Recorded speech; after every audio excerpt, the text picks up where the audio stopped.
Hi, and welcome to another episode of Hot Takes with me, the Silver Fox. Environmental health officers are, quite simply, unsung heroes. They do a horrible, thankless job, a job that most of us would not want to do. You're dealing with pollution, you're dealing with food inspections, you're dealing sometimes with human waste. It is a horrible job. It's a necessary job. It's an important job. It's a job that, if done well, protects public health. It stops people getting ill and going to hospital and could possibly even save lives, especially if you're dealing with food hygiene, for example. They go in and out of the worst kind of takeaways and cafes. They see the cockroaches, the rats, whatever else is there, and they have that on a daily basis. They face abuse from these people. Then they have the noise pollution. They go around and there's some oiks in a flat somewhere playing music too loud. They get abused when they go and deal with that. It is, as I say, an important and yet thankless job. And you'd think that councils would like to reward the people that do this by giving them a half-decent salary. But unfortunately, the councils can't afford to do so. And so they're having a massive problem, both hiring and retaining public health officers. You do need to be qualified. You can't just turn up and do it. You'd think, as though, that since there's such a problem in hiring them, that they would go to perhaps the Scottish Government and say, look, we need a bit of help. If we can pay these guys, say, £3,000 a year more, we could hire more of these guys. We could retain the ones we got and we could hire some. Can you please give us an extra, let's say, £10,000 a year so we can hire and retain, hire a few more and retain the ones we got? And of course the Scottish Government says no, they haven't got the money. They have got the money to send Angus Robertson on holidays. They have got the money to produce £100,000 worth of brochures every few weeks to show how great independence is. But they don't have the money to protect public health. They seem to have their priorities a little bit skewed, don't you think?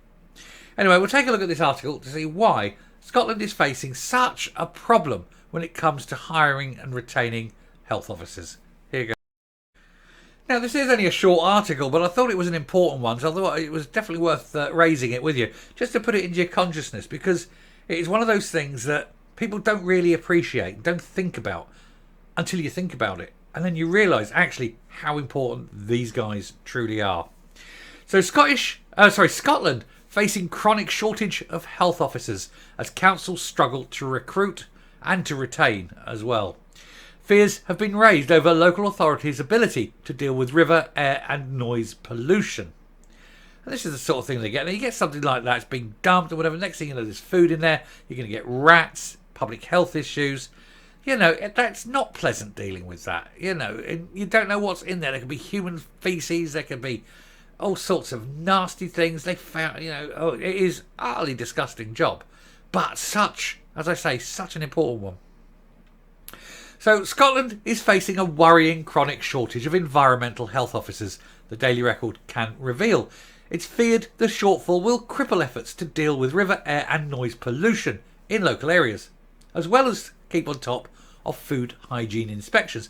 And I used to eat, little aside, I used to eat in this restaurant and it was, they did one dish in particular, which was my absolute all-time favourite dish. It tasted superb. I'd never seen anything like it before, and I'd never had anything like it since. It was an Indian restaurant near where I used to live. And then the local paper said, these establishments have got grade 0 or grade 1 hygiene rating. Now, where 5 is like, you can eat off the ceiling or eat off the floor. And 3 and 4 are like, okay, they're acceptable. 4's okay. 4 you're good. 3 is acceptable and only just. If it's 2, don't eat there. 2 or 1, don't eat there. 0, they close it straight away. So anyway, I have this list of local eateries. And I was in horror.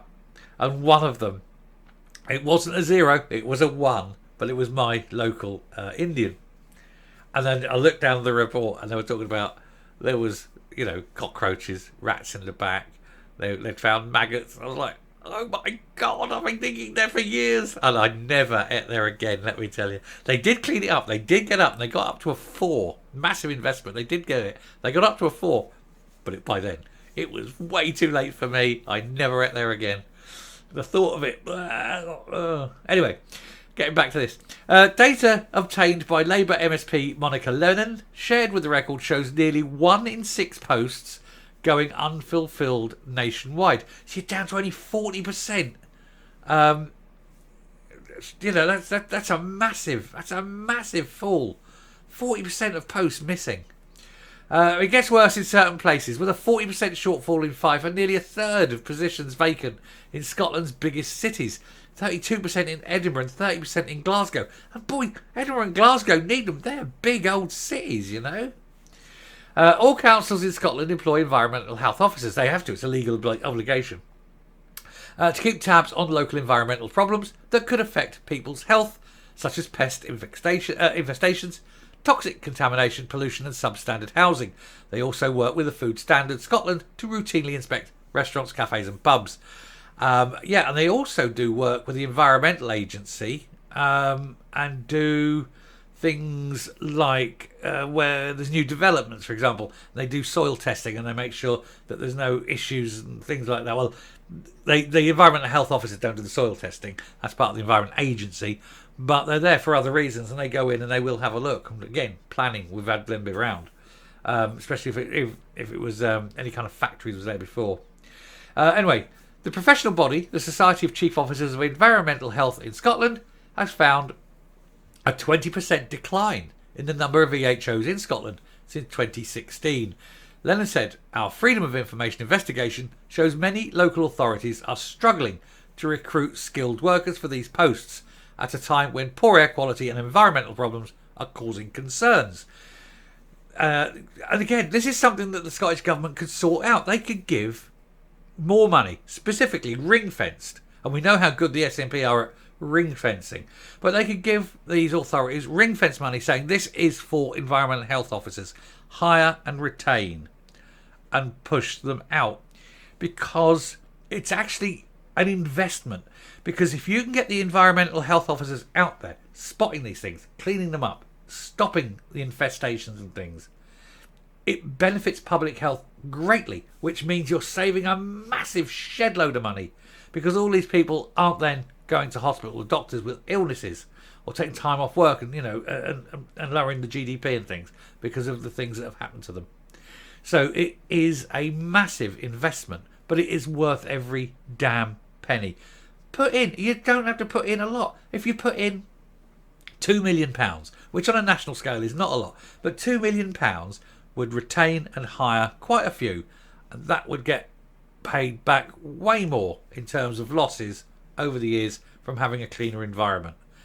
Why aren't they doing that? Why are they not doing that? Why are they wasting money everywhere else instead of where it really matters? People. Oh no, it's always independence, independence, independence. Screw independence, do your job and get these people hired. Anyway, the Scottish Government said, "We recognise the significant challenges councils face in continuing to deliver sustainable environmental health services in communities in Scotland, but are doing nothing about it." Because this is the SNP. They don't like doing anything unless they can get the credit and use it for independence. I'll come up. Trouble with the SNP is they'd see the world burn before they did anything that didn't reflect on them well and act as a springboard for independence. Just putting a bit of money in for a community health and safety officer or a community health officer, that doesn't, all right, it might look good on us, but it doesn't promote independence, so we're not going to do it. And that is how this happens. And that is why they are deliberately harming the health of people in Scotland now. By not hiring these people, they are deliberately harming them. And then they'll blame Westminster, because that's the only thing they've got. We know it's them. We know it is the SNP. But they will blame Westminster. What else have they got? They've got it. They've got nothing else. They've run out.